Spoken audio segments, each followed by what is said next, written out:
Je m'appelle Chung Jiang. J'ai créé une maison, une marque chinoise.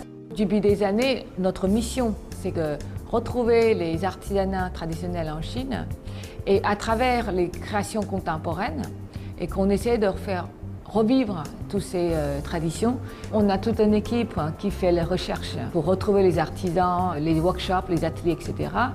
J'ai créé aussi un petit comité qui est composé par les professeurs de l'université, les historiens et les experts des musées qui nous aident aussi d'élargir notre recherche.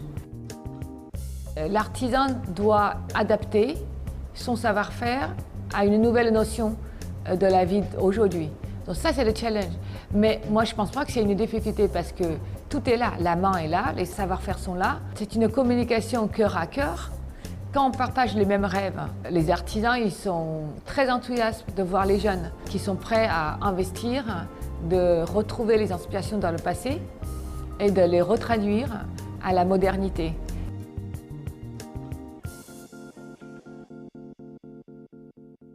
On voulait lancer un nouveau art de vivre chinois contemporain.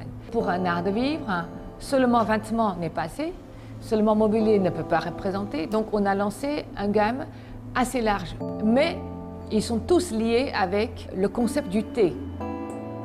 Parce que le thé, c'est une tradition de l'art de vivre chinoise, un des plus anciennes, mais qui reste un des plus populaires. Le thé, il est à la fois très fade, entre guillemets, le goût, mais à la fois, il est très sophistiqué, il y en a plein à découvrir. C'est ça la vie.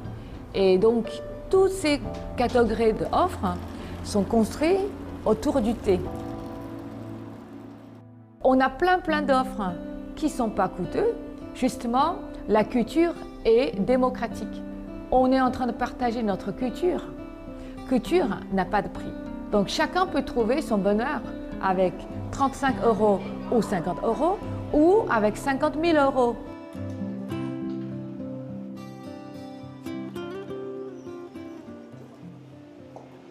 Cette année, en juin, on a créé une magnifique exposition qui s'appelle La Chine, Excellence et Savoir-faire au château du ministère des Affaires étrangères.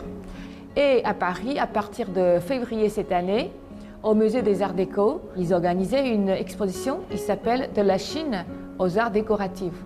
Et c'est la première fois dans un musée national, quand il fait une exposition d'antique, qu'il choisit une marque chinoise, 10 pièces, parce qu'il souhaite que la beauté de la Chine ne soit pas arrêtée que dans l'histoire.